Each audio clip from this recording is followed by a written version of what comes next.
Hey, everybody. Welcome back. I love doing these author panels, and I'm thrilled that you're here to watch this one. If you can't catch the whole thing live, don't worry. All the episodes are available on the show notes and the replays at bizbookpubhub.com. New episodes coming out every Tuesday and Thursday. And now, without any further delay, is this week's episode.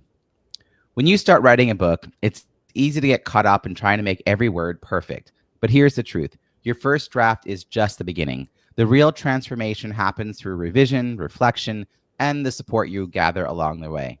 Writing a book doesn't have to be a lonely or overwhelming experience. At the Biz Book Pub Hub, we're creating a different kind of experience, one where authors are supported by a community of experts who can guide you from the first sentence to a fully launched and strategically marketed book. Whether you're facing creative roadblocks, shaping your message, or building your author platform, the Hub connects you with the tools, feedback, and community that can help. Plus, our free virtual networking events give you the chance to learn from professionals and connect with fellow authors who get what this process is really like. If you're looking for guidance on the writing journey, visit bizbookpubhub.com and explore how we can support your next step. And now, let's hear from today's panelists as they share how they moved from blank page to published book and how that book helped grow their impact and business. With me today, I have Jim McCleod, who wrote The Visual Marketer, the marketer's crash course for creating memorable and effective visuals, a practical guide that empowers marketers to create high-impact, results-driven visuals without needing a design background by mastering essential design principles and tools. We also have Susan Fitzell, who wrote Neurodiversity in the Workplace, Maximizing Success Through Inclusive, Dynamic Workplace Design, a strategic guide for C-suite leaders to unlock innovation and boost performance by building inclusive, neurodiverse teams through practical, business-driven solutions. And Wendy Hutchinson, who wrote Finding the Path of Me, Awakening to Remembering Who I Am and Why I Am Here, a powerful guide to healing, self-discovery, and spiritual awakening, offering tools and insights to help you release what no longer serves you and rise into your most authentic, empowered self. Please join me in welcoming Jim, Susan, and Wendy. Jim, I'm going to kick things over to you. Welcome to the show. Give us a little bit of a sense of who you had in mind when you were writing your book. Who's the ideal audience? Yeah, thank you for having me. The ideal audience for this is marketers and business leaders. So I realized that graphic designers are probably going to lose some of their jobs because of AI. And a lot of that work is shifting over to marketers and business leaders who have to create their own visuals in order to gain attention for their brand. Wow. Okay. I can see how you're trying to play on the shifts of what's happening out in the culture. So that's smart. We're going to talk more about how you figured out that hook. Susan, what about you? Who did you have in mind for your audience? Well, originally, I wrote the book with C-suite executives in mind because I had been speaking to them for years on the airplanes I was with or places I was, going, clients that were struggling with people that they had under their employ, but who, as brilliant as they were in some aspects of their jobs, didn't quite fit in another aspect, especially when it came to their community that they were working with or the team they were on. And so originally that was my focus. And then I realized that at different stages, whether it's C-suite, sometimes it's a marketing manager, sometimes it's HR, and sometimes it's the person themselves, they all were asking me after a webinar or after a keynote, how can I, use this information? How can I help myself? How can I advocate for myself? How can I help my employees without it becoming this big HR thing? And so I sectioned off the book, so it's for all those people, for the C-suite if they want it, for the general person, for the manager, for the HR, for the person who needs the advocacy themselves. So it's for just human beings, really. Yeah, I want to dig into this in a little bit as well about how that conversation of like who it's for. Like, how do you define the end user, particularly when it could be applicable to so many different types of situations? I think sometimes it's a book series, sometimes you get creative about how you design a book. But first, let me go over to Wendy. Wendy, share with us a little bit about who you had in mind when you're writing your book. Well, I think there's been this profound forgetting of who we are and why we're here in this life. So this book is really tailored to people who are kind of awakening to remembering who they are and kind of caught in the crosshairs of what they've been doing and how their ego has defined them, and stepping more into their alignment with their power and purpose.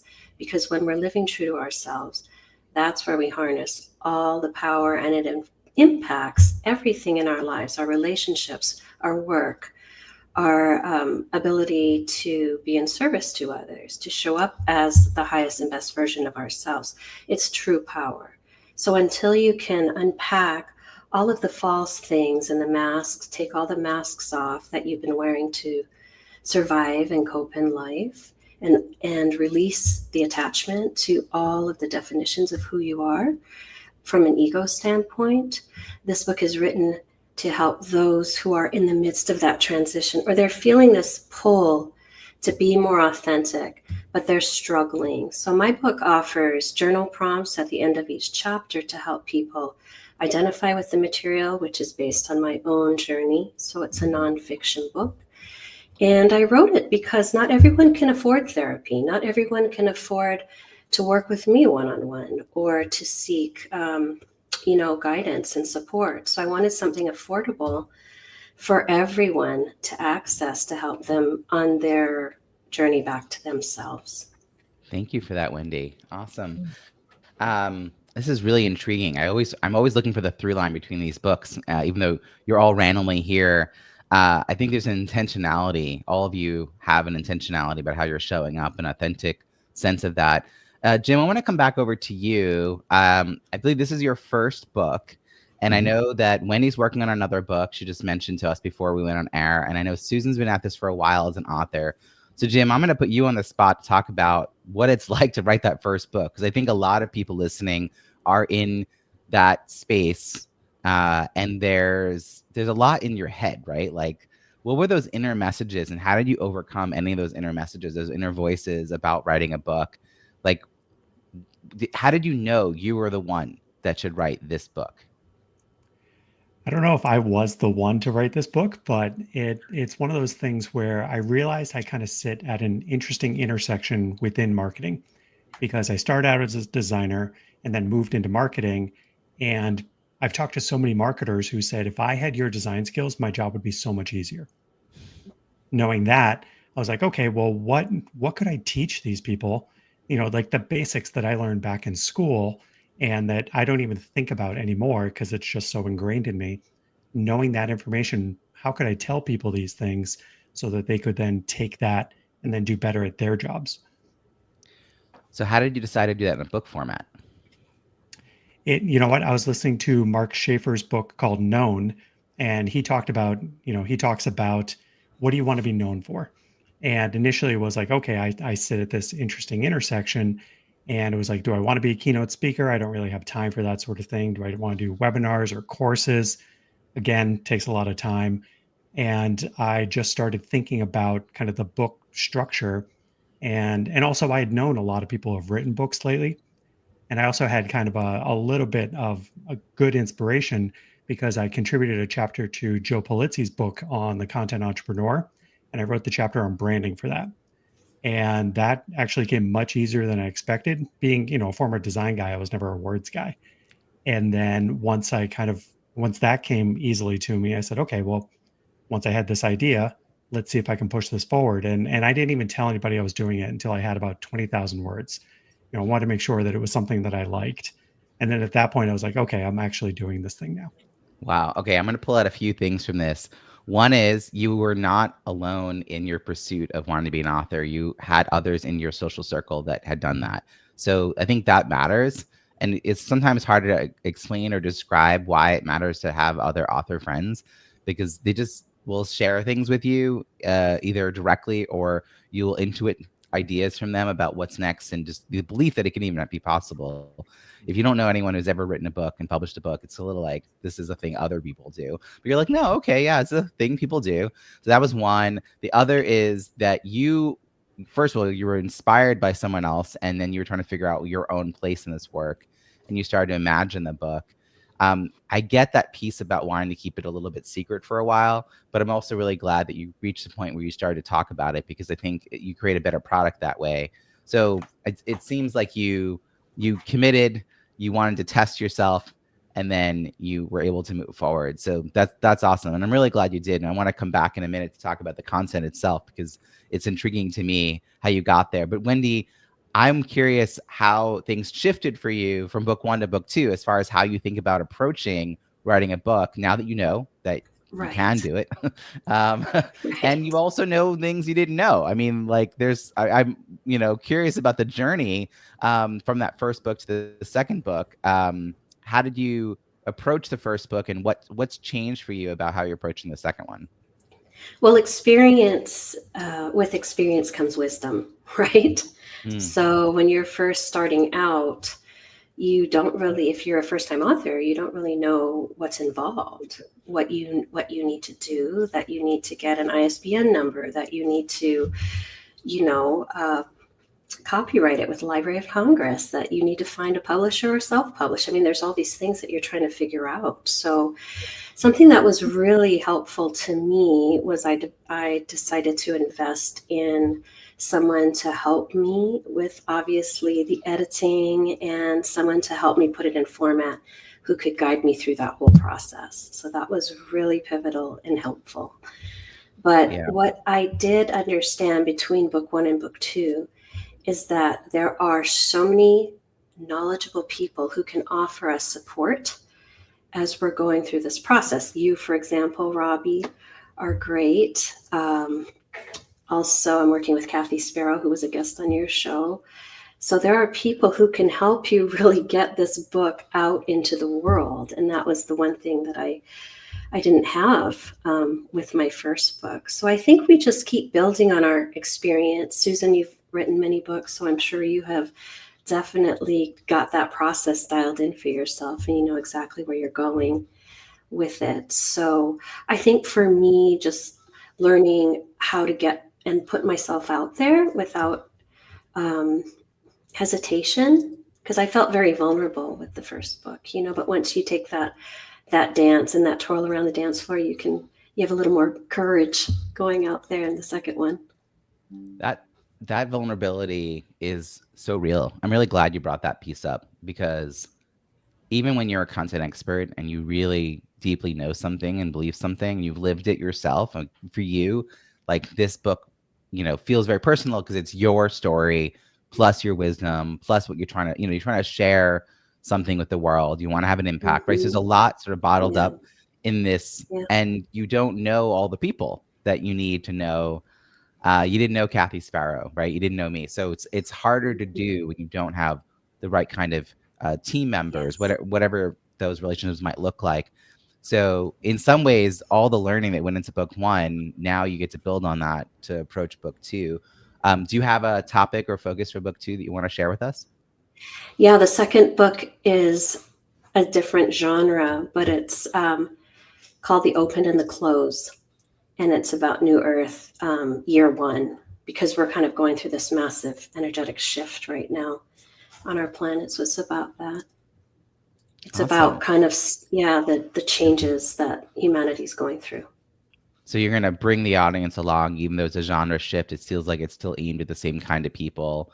Very that's much really interesting. So. So Susan's actually also shifting genres in a lot of ways, because your background, Susan, is in education, and that's where your focus had been all those years and all those previous books. How did you approach this book?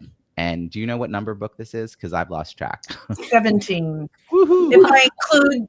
If I include the multiple editions, like I have 2 books that are on the 3rd edition. Mm-hmm. So 17 if I include those, but at least. So how did you that? There's some what was different about it? What was different about this new book? Well, it was a totally different audience. So my other books kind of evolved over time. The first book was a book on bullying prevention, and I wrote it in sections. I was getting my master's degree in conflict resolution. And so every assignment the professors would give me, I'd say, can I tailor this assignment to conflict resolution? And they'd say, yes. The only class I didn't do that with was statistics, which maybe I should have, but that was, okay, I'm not going there. So it came in pieces. And every other book I've written after that was something I was doing. I was delivering a seminar. So it started with a small, handbook, and then it became bigger, and then it became bigger. And then over 20 years, it became even bigger. Now it's 300 pages. So all of the other books pretty much were a result of, I was in the process of doing something, and I made the book as part of that. This last book was more, I want to do something different, and I want to reach a different audience, because I've missed this whole group of people that I've been trying to support my entire career. I tried to support them in schools. I've been doing that for my entire career. I started tutoring students who struggle in school when I was 16 years old. But then I never thought about the fact that after high school or college, they grow up and they go to work. And that's when I started to realize, on airplanes, talking to people, what do you do? What do you do? And I started coaching the guy next to me, or the woman next to me that was managing all these people, sometimes across countries. And I realized there was a need. And so I wanted to address that need. And I found out there's a whole vocabulary that's different than in schools, where schools, we call it learning disabilities and other things, like 504, blah, blah, blah, blah, blah. But in business, it's neurodiversity or neurodivergence. So it's been an adventure. It's been a real learning experience. And the book evolved that way. It's so interesting because you were seeing the need because of these conversations you were having on these planes, trains, and automobiles. And you had this experience with the kids while they were students. And then you have this realization that those kids grow up and now they don't have those structures in place or support systems in place when they're in the workforce, but maybe they should. And how do we have that conversation? So a book as a way to bridge your expertise to a new space. I think it's really interesting, and it's different, which is why you and I connected, was to talk about how to do things differently. Because it's one thing to be really well known in a space and have new books coming out and people are like waiting for the next edition, like, oh yeah, this new edition came out, right? But here it's like an introduction of yourself, which almost makes you new, right? It felt like different than your other books. It didn't evolve over time. Jim, when you were getting started writing that first book, which I'm going to say first book in lieu of the idea that one day you'll write another one. Just say it that way. My first book is. So Jim, when you were working on that book, what did you think were going to be the metrics of success that would make you feel like this book made it when you first got started? And how did that change once the book did exist? Like, were you first hoping for, I don't know, like mega sales or number one something, or like what was the dream? And then did that shift at all as you got into reality? My initial dream was just to have a book. Like, I didn't have any sales goals or anything like that, or any additional, ideas of what to do after the book. It was just almost like a challenge. Like, can I write a book? And once I did, and it finished and got out there, then it started to be like, okay, well, what are my sales goals? What do I want to do? Because I didn't want to aim too high with it. I was just kind of proud of the fact that I had written a book. But then once it came out and it started to, I started to get some good reviews. It started to make some decent lists, some good lists on Amazon. And the feedback I'm getting has been really good. So it's interesting to kind of see and hear the feedback. But, it's whenever you release something like this that a lot of effort goes into, all the people around you are going to tell you that's amazing and great. And the thing I wanted to hear was, like, I want to see the first person I don't know that buys the book. I want to see that first review of the person that I don't know and has no agenda whether I care what they say. Yeah. And so that suddenly became what I was striving for, is like, okay, I want to get this to audiences that I don't know to see if I'm helping them. And I've gotten some of that, and it's been really good. This is really interesting. I think my journey was very similar for my first book. I was part of the National Speakers Association, and there's this mantra that you hear loudly and consistently that you need a book, you need a book, you need a book, you need a book. They don't really tell you what to do with the book necessarily, but like, you need a book, you need a book. So Jim, I approached my first book very much the same way. Like, let's see if I can do this. And I spent 2 years trying to do it on my own and like just not getting any traction, and finally found the right resources and finally committed the time. and I got it done. And I'm on my 4th book, and I don't identify as a writer. So like you, this isn't like my first communication option when I'm thinking about how to communicate effectively. So I got through the writing phase, and I'm handing and I'm right now at that moment with my 4th book where I'm about to hand everything off to the formatter, right? Like everything's done. And I had this like, oh, this is a good book. Wait, I want people to read this book. Like it hadn't even dawned on me when I got started that there needed to be a plan after. Like I just was like, I need to write this book. I need to write this book. And like there was this deadline driven mantra for me. And then you're like, oh, that's the latest I should market this book. And you're a marketing guy. So I'm sure you were like, oh, wait, now I know how to do this part. But when you're writing it, it's hard for the first book to think about it that way. Wendy, were you similarly just trying to get the book out, or did you have any sales goals or, I don't know, volume of getting the book into people's hands, or booking, speaking, or what was the initial goal, and did it change? I think the initial goal for me is I have a really wide circle of people who are very loyal to following my work and following me. So initially it was just really to support them.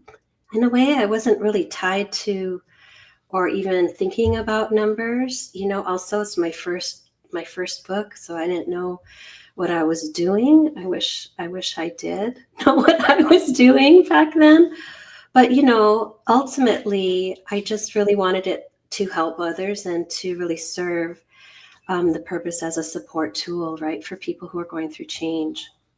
And my goal was really, and knowing really deeply, intuitively, was that people would read that book and they would share it. And that's what happened. So it was very organic. I wasn't really tied to like #1 on the New York bestsellers list, or, I didn't have these lofty goals, mostly because I didn't have a lot of confidence in myself as a writer, as my first book. And like I said, I didn't know what I was doing. So it's like, well, if I can at least serve the community that supports me and aligns with me right now on social media and all that, I'll be really happy. I think it also goes to writing a quality book, because if you want word of mouth to be doing a lot of the heavy lifting, it's got to be not just a valuable book, but a clearly marketed to a particular audience book, right? Like the clearer it is for a certain type of reader, then readers know who to hand it off to, and it gets swiftly passed around. I was thinking of a book, The Miracle Morning by Hal Elrod, was self-published. It's become a series. It's, The Miracle Morning for, network entrepreneurs and real estate professionals, et cetera. But the first one was self-published, and it was just, it had just the right mix of valuable content, easy to follow steps, and an audience that people could see in themselves who to hand it off to. And that can really take off. And I think similarly, Wendy, what you're trying to thread that same needle of, it doesn't sound like you're limited by like a demographic, like women over 50, right? It's almost harder for you to identify who your market is than Jim, who's like, it's a person who needs the skill set, right? Like, yes. But if you craft the book in the right way, then the readers know who the other readers are, because they're probably in their friend circle. And so it is interesting how you have to kind of employ almost an influencer model, where each person's sort of motivated to be a little bit of a mini influencer to pass it along. What are your thoughts, Wendy, on that? Well, what I wanted to share is something that really inspired me was the book, The 4 Agreements. Mm-hmm. When that book was first written, he sold 2 copies. And it was to the same person who went back to the bookstore to get the second copy. And that was it. It was like a sleeper for a while. And I mean, look at him now, right? He's just this global, sensational author. So sometimes if people are writing their books, I want to offer that it might not be the right place and time, but not to give up, because at some point when the time is right, your audience is going to find you, and that book is going to help many, many people. I actually have a poster. I have a poster of the 4 Agreements in my office. Really? So, yeah. And I was just reading a book, Melissa Etheridge's new book, her memoir. She talks about the impact that it had on her as well. So I mean, it's like you said, it's the kind of book that took a while to find its footing. Yeah. I think this is why I like reviews so much. I know that's not everyone's favorite topic, but I think done well, reviews help kickstart that flywheel of word of mouth by getting it into the hands of the right people initially, so that it will spread further faster. Not that it'll become this overnight success and you're going to make millions of dollars. Nothing like that. But if the right 50 people, for instance, hear about it and they each think it's worth passing along to even one more person, it starts to have that ripple effect. And I want to actually give a shout out to both Wendy and Susan about their review counts, because they did something that's pretty extraordinary, which is getting the 50 written reviews. So I'm going to actually go over to Wendy. Wendy, you've got 49 total ratings and 46 written reviews, and Susan has 50 total ratings and 49 written reviews. So congratulations to both of you. Why does this matter? Written reviews in total count towards the discoverability of your book. So if you're like neurodiversity in the workplace is a very crowded field. There's a lot of different takes on it. It sort of falls under workplace communication, difficult conversations, leadership, right? There's just workplace challenges. Like there's a lot of books that sort of fall in the same keyword selection. So how do you rise above the noise? Well, now if people put in a keyword that would trigger Susan's book, the quantity of her reviews, the quality of her reviews, meaning not just positivity, but also their paragraphs. I mean, both of you have these like lengthy reviews, not just like 3 sentences. And then recency, and all 3 of you, Jim included, have reviews that came in this month. We're halfway into the month, and you all have a review, at least one, if not multiple reviews that came in the past 2 weeks, which is recency. And then verified reviews is whether or not the reviewer bought the book on Amazon before leaving the review. That gets sort of put in the mix.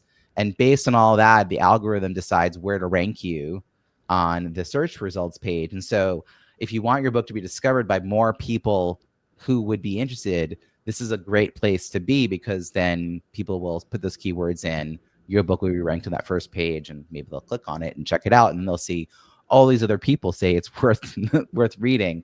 I know a little bit about Susan's journey on this. I'll come to you second, Susan. But Wendy, you and I didn't know each other before you were doing all this work with your book. So why were reviews important to you? How did you even know to focus on them? And then what was your approach to getting so many written reviews? Well, I really want to give you credit, Robbie, because I learned so much. I learned so much from participating in the cross promotion event that you did. But in the beginning, someone had given me some really good advice, and she said, get at least 50 readers to read your book. And I was so grateful, because I was able to get more than 50 people to read my book right when it came out. Like the ebook version, a link was sent out. And like I said, I have so many people who really, really support my work. And that has been such a gift.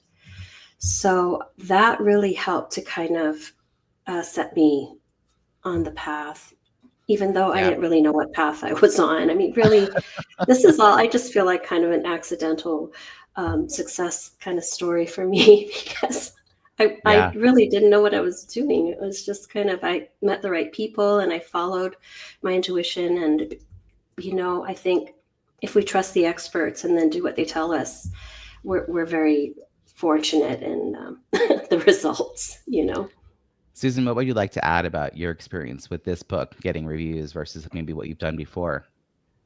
Well, I've done book launches before, but never as systematically as I did this time, because this time I hired you. Mm-hmm. And you gave me a system. You gave me, okay, you got to do this, then this, then this, and this, which for my brain, especially with, a bit ADHD to say the least, it was extremely helpful to know exactly what I needed to do, to have deadlines, to know to do it, and then to have your support and encouragement behind that. So I feel like I couldn't have done it without your book launch program that you do, and that service you provide. And I also made sure that I encourage the people that I got on my launch team to write the reviews, especially the most recent ones. And I think the other thing that helped was taking advantage of your Kindle sales, and then encouraging us to write reviews for each other. That is what I was at, like 46, and I needed 4 more to make 50.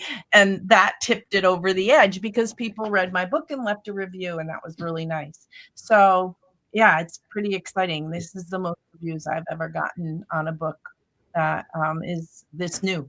It's really That's amazing. And I also know for you, part of the process was figuring out who to get those reviews from, so that again, you got the book into the hands of the right people. You couldn't lean on your education network solely. You had to reach out to the network you wanted to be a part of, the corporate network. Right. Jim, you just jumped in. It seems like you out of nowhere were like, oh, reviews. And then like now you got all these reviews coming in. So it was like, wasn't really, like you said, you just wanted to have a book, but now that you wanted to do that, you have a dozen written reviews that came in just in the last like month or so. Being part of this Kindle cross promotion campaign seemed to have helped you as well. Just for those who are listening, I organize these 3 times a year. And what happens is authors who wrote a book to help them grow their business, speaking, coaching, consulting, they lower their Kindle book price to 99 cents, sometimes $1.99 if the file is really big. And we put all of our books on the same webpage and then cross promote. And I encourage authors to drop their price to 99 cents 2 weeks before the promotion starts and to focus on getting a few more reviews from their own network. And so if you do that 3 times a year, plus authors might be able to help each other out. We never know who amongst the author circle might be motivated to also write a review. Having a steady stream of reviews coming in 3 times a year will help us continuously rank higher. So it doesn't have to be like large quantities of reviews if you come out of the gate, but getting to that 20 mark is kind of the minimum that I would aim for. So like if those who are listening really are interested in what Jim's doing with his book, and I want to actually turn my attention to how you came up with this topic, Jim would appreciate a few more reviews on his book. Not that the other 2 don't deserve reviews, but Jim, this is a really interesting intersection. You're talking about how AI sort of showed up and graphic designers, their skill sets needed it a little bit differently than before. I mean, the same could be true when Canva came out, when things got a little more publicly available and less professional expertise gated. But you have to still know when to bring in an expert. Like I wouldn't hire AI to do my cover design for my book. And I wouldn't even hire just a generic graphic designer either. I've learned the difference.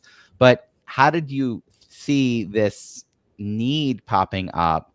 And now that the book exists, what are you offering beyond the book? Is there any, you didn't initially want to do webinars and courses or trainings, but are you now being asked to do more because suddenly you're this content expert in this area?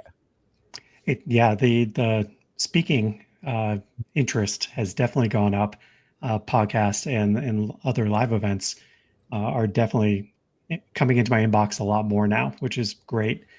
And the other thing that I've been trying to tell people is, like, yes, there are the do-it-yourself tools like AI, like Canva, like you said, and those work great when you do hire a designer or somebody that really understands visual branding to set up your templates for you. So that's kind of the next thing of like, okay, yes, you can do this on your own. If you hire a professional to set everything up front, everything's going to be much more successful.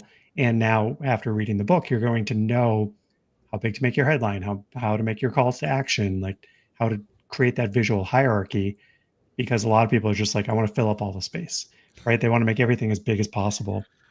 But the book tells you not to do that. And if you have a professional come in and set up your Canva templates ahead of time and lock down, this is the size of the button, and this is the size of your headline, and these are the typefaces you can use, and these are the colors you can use. If that stuff is already structured, then no matter how big your team is, you can give those templates out to your team and not have to worry about them creating something that's off brand. I love this because I've worked at larger organizations where there wasn't someone really closely ruling that. And I knew enough to know we needed a style guide. Like we should be consistent in our and our look between departments. And I was in fundraising and development, and they were in program and marketing. And their volunteer flyer looked nothing like the flyer I sent to donors. And it was like, this should look like it came from the same place. Like something is off if the only thing similar is like they both have the same graphic logo from the company, like that's a little off. But how much time do you want to spend monitoring that and like critiquing it? You don't want to have to send every document through a committee to be reviewed, right? Like we need something a little more instantaneous. So I love the idea of these templates, working professionally create that. My wife is a graphic designer by sort of I would say experience more than training. And years ago, she came across a model called CRAP, contrast, repetition, alignment, and proximity. And so we'll joke around with each other. Is this crappy enough? Did I do it right? Because my default is to center everything. Like, I'm like, oh, wait, okay, I shouldn't just do that. Right. I have to find, okay, where's that, And so contrast, I'll just repeat it, contrast, repetition, alignment, and proximity were the four sort of elements. And then also, where does your eye go to first, which is kind of what you're saying about if everything is bold, then nothing stands out. And I say this in writing. I know that maybe you and I don't pay attention to the paragraphs as much as what happens to my wife. I'm like, you've got to look at the paragraphs too, because if there's an exclamation point, 7 in one page, like nothing stands out. I definitely have seen that in copy. So Jim, how has the book been received now that you have such a clear audience for it? Is it being passed around through associations? Like what's been the best way that you found to get the book out into people's hands? Yeah, it's just starting to be passed around. So it wasn't available on Amazon until I think last month. So it's still pretty fresh out there. Wow. But yeah, because I am seeing some bulk orders come through because I'm also selling direct to my website. So I'm seeing some of those larger orders come through that I know, like they're, nobody's buying 10 copies to read 10 copies, right? Like they are buying them to hand them out. So I'm excited to kind of hear about that next generation that didn't know they were looking for it, but somebody handed them the actual book and said, trust me, you need this, spend a little time on it. What I love, Jim, is that I didn't realize quite how new your book was. The Kindle Cross Promotion campaign has had people like you who timed the release of their book to be in connection with the campaign, and that we've just helped boost your early sales. Those are beginning reviews. It gives people an out of the gate effort. I've also seen people who have resurrected older books, 8-year-old books that are evergreen, and suddenly turn their attention as the author onto that book, and that book has got a revival moment. So I love that this is kind of creating all these opportunities for authors. I'd love to hear from Wendy a success story, like because I'm an author, blank has happened. Like, as anything happens that, maybe you wouldn't have expected, or an opportunity came your way, people are perceiving you differently. Like what comes to mind?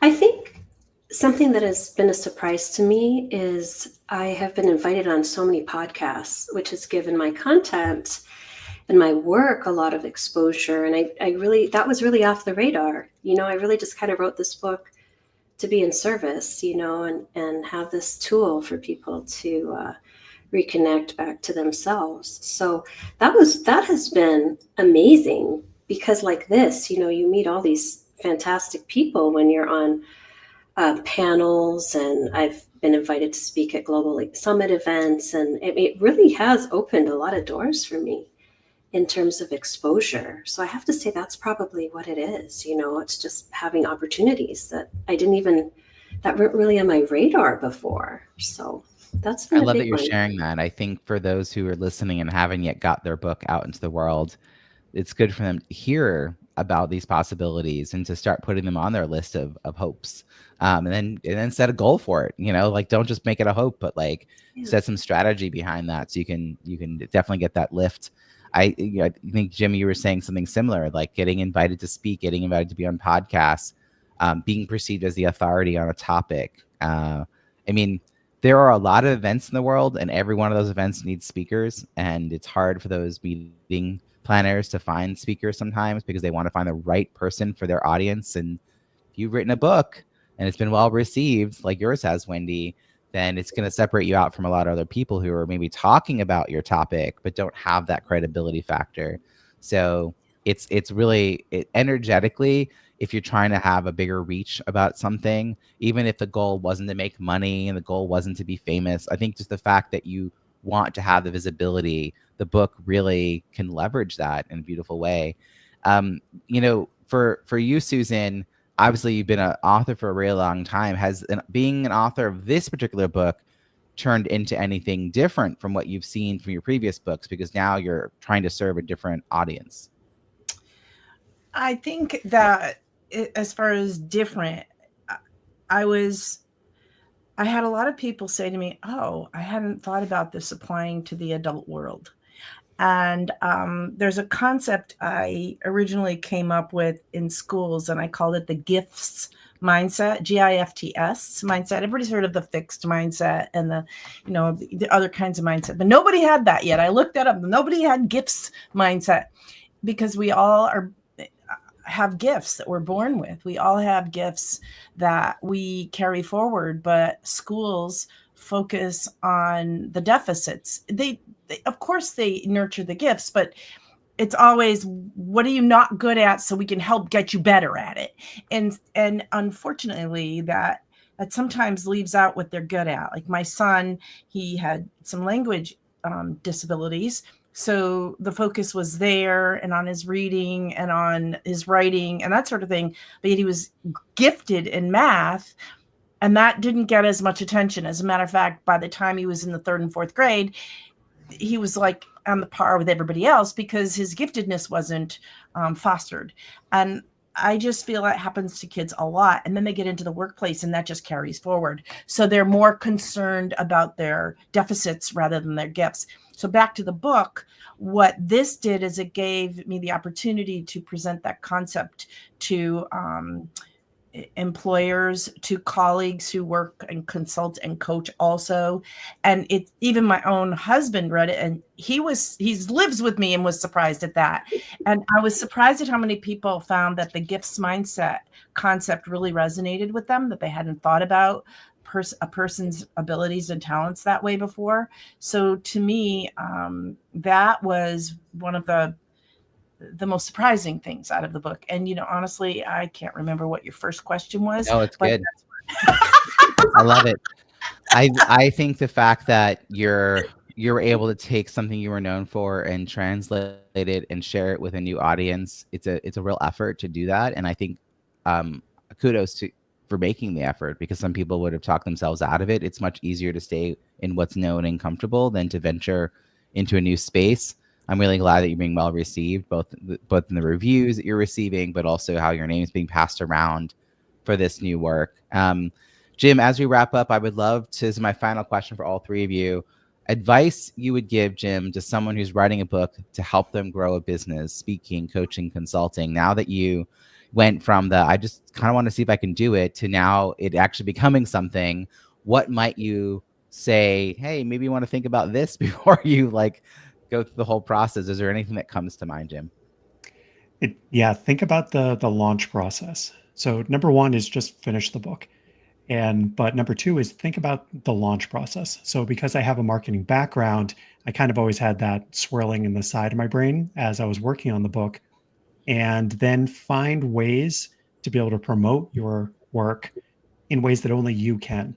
So for example, when I was creating images for my newsletter or social media or whatever, I would create the little image, but then I had little arrows where I explained why I designed it this particular way.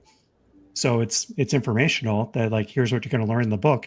But then there's that second layer of, hey, here's why you looked at this banner ad and why you're going to click on it. Mm-hmm. Wow. Makes me want to go back and check out all your content. Yeah. How you're posting things. Wendy, how about you? How have you, what advice would you share with someone who's thinking about writing a book to grow a business? I feel like it's so important to invest in ourselves. So find the people who can support you in the areas that you don't have expertise in. So like Jim was saying, the launch process is so important. And if you don't have a marketing background or, a promotional background, find somebody and invest in that aspect of your book, because I think a lot of authors have these great ideas and they write these beautiful stories, but they don't really want to spend the money, right, to promote themselves or promote their offering or their book or whatever it is. And it's so worth it to have people who have established templates and connections and proven methods that work to support you. So that'd be something I would highly recommend. If you're just starting out, don't be afraid to invest not only in the process of publication, but in yourself and creating these networks. I love it. And earlier you mentioned Kathy Sparrow, who's one of our Biz Book Pub Hub partners. And you'll find folks like Kathy at bizbookpubhub.com. These are the experts who can guide entrepreneurs through each stage of their author journey, from writing, editing, publishing, marketing, launching, all that stuff. Wherever you are, we can help with that. And Susan, how about you? What kind of advice would you share with someone? I would build on what Wendy's saying. I think when I wrote my first book, I had no knowledge of marketing, and I'm considering updating it, and I will do it totally differently, because I've learned through the books that I've published that one of the most important things is getting found. People finding the book when they're searching Google. So now when I write a book, I make sure that at least the subtitle has searchable terms that people are going to be looking for. I also have learned that it's really important. I used to design all my interiors myself, which, I've done okay with that given how I've used my education books. But this book, I hired a professional designer and let go a little bit of what I wanted. I put in what I thought was important. And I've got to say, between the professional designer who did the book cover and the interior, and then I hired a professional editor, which I've done before, but this one was exponentially, good, that all those things made a high quality product. And I feel that that's really important, especially for a first time author, because there's a lot of books out there now that we can self-publish that are just crap. and I hope that's an okay word to say, but it's not a bad word, but it really, and what that does, it just destroys you. You've written a book, you put it out there too quickly, you didn't check the formatting, you didn't put the quality investment into the design, and then it makes you look bad, and just lost the whole purpose of writing your book. So I feel that those pieces, they cost you a little bit of money, but they're really important. I think that it's better to have no book than a poorly executed one. Yeah. No one will know if you don't have the book yet. But if you have a poorly executed book, and this is why I think the acronym from earlier when I was talking to Jim is so funny, because it should be crappy, not crap. Okay. To have good design principles, and just good everything. Like I can tell the quality of a book. I've now trained myself to really get a good sense in like the first 3 seconds about a book. And if it's self-published, that's fine. It just shouldn't look self-published. Right. In the first 3 seconds. Like there shouldn't be any tells. As we head out here, I'd love to hear how people can find you and follow your work. Jim, let's start with you. Yeah, jimmccleod.com is my main site. On any social media platform, I'm at Jim McCleod, and I'm most active on LinkedIn these days. Fantastic. By the way, all these links are going to be in the show notes at bizbookpubhub.com. So Susan, how about you? Best way to reach me is just to go to my website, susanfitzell.com. I just redid it, so I'm pretty excited about it. It's a brand new website, and everything you need is there. You can pick your way across the website and find whether you want my books, whether you want my speaking, whether you want coaching. It's all there. Awesome. And Wendy, how about you? My website's probably the best place that has everything, and it's alinealifecoaching.com. And I'm also on Substack. I just started writing a lot on Substack and medium.com. So I write a lot. I put a lot of content out on those two platforms. That's awesome. I'm going to put all the links in the show notes to your socials, your book, your websites at bizbookpubhub.com, which is where you'll find the show notes from all of our episodes that come out every Tuesday and Thursday. Plus, at bizbookpubhub.com, you'll get to meet experts like Kathy Sparrow and myself, who are working with entrepreneurs to help them turn their book into a business asset, an invitation to attend our free virtual networking events, and information about how to join our Kindle cross-promotion campaigns, and much more. So check it out at bizbookpubhub.com. And I'm so honored that the panelists got to join us today. So thank you so much for this conversation. Thank you. Thank you.